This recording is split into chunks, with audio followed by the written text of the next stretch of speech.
Sa isang article, sinasabi na yung pagkapanalo daw ni Alice Guo ay sineselebrate sa isang Chinese paper.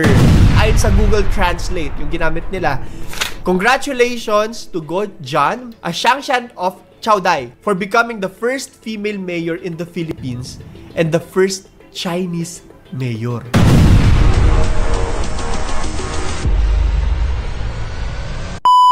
Taas ang kilay ng mga netizens kay Bambam Mayor Alice Guo kamakailan. Si Senator Riza Hontiveros ay nagpahayag ng mga aalalahanin tungkol sa pagkilanlan ni Guo. Na sinasabing si Guo ay may kaugnayan sa mga illegal na Philippine offshore gaming operators o yung POGO pagkatapos ng ilang raid sa Bamban sa mga nakaraang taon. Itinulak ng senadora ang investigasyon sa buhay at edukasyon ng alkalde.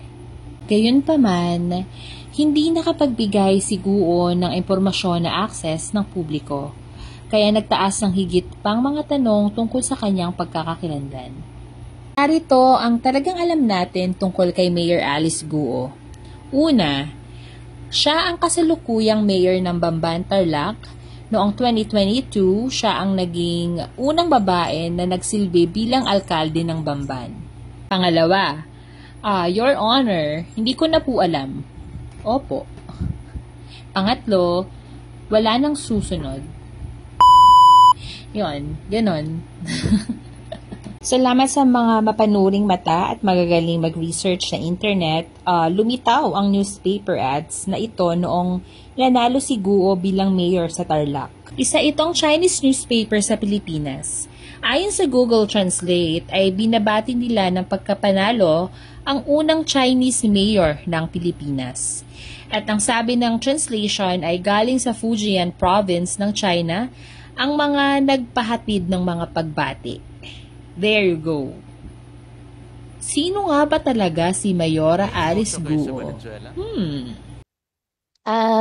Dati po, nung kabataan ko po, meron po yung magulang ko po sa Valenzuela po. Tumira ka ba sa Valenzuela?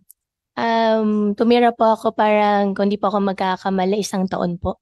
Okay, dito sa address na ito. 52, Tikanumay, ay 58, opo. 58. And then, itong negosyo is QJJ Embroidery Center Incorporated.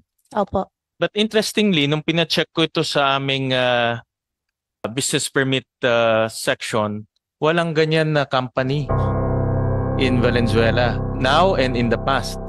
Your Honor, ngayon po wala na po. Before po, hindi ko rin po alam kasi bata pa lang po ako noon. Itong address is exactly the same address kung saan isa sa mga kaibigan namin nakatira doon. Kilala ko yung may-ari nito, yung Baile family. No? So, were you leasing with them? Ano bang relationship niyo with them? Your Honor, hindi ko na po alam kasi bata pa lang po. How old were you nung tumira ka doon? More or less? Hindi ko na po masyado maalala po, Your Honor. But do you know this family, yung Baile family? Hindi ko po maalala po. Hindi kayo umuupa doon sa kanila or? Hindi ko na po maalala po, Your Honor. Si Mayor Alice ba at ang mga tulad niyang may mga mahiwagang nakaraan ay mga asset na pinapasok ng China sa ating gobyerno? Ipinaliwanag ni Mayor Guo sa mga senador na half Chinese at half Filipino ang kanyang ama. Aalamin daw niya kung bakit delayed ang pagpaparehistro ng kanyang birth certificate. Itinanggi rin ng alkalde na protektor siya ng POGO. Hindi po ako konektado, hindi po ako operator, hindi po ako protector o cutler po ng POGO. Wala po akong kinalaman sa kanilang operation at sa kahit anong gawain sa loob at labas po ng POGO. Una na ring sinabi ni Mayor Guo na naibenta na niya ang kanyang shares sa Bauful Land Development Incorporated na may-ari ng lupa ng Pogo Hub. Hiningi ng komite ang Statements of Assets, Liabilities and Net Worth o SALN at Statements of Contributions and Expenditures ng alkalde. Nag-imbita na rin sa susunod na hearing ng ilang residente sa Bamban para mapatunayan ang pagkatao ng kanilang mayor.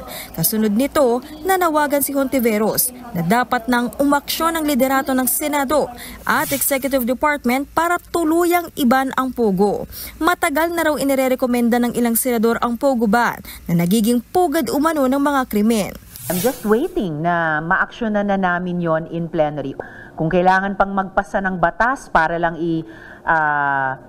kontrahin talaga with the force of law yung naging polisiya, in effect, ni Duterte noon na buksan talaga ang bansa natin sa Pogos, we should do that now. Pang iniintay natin?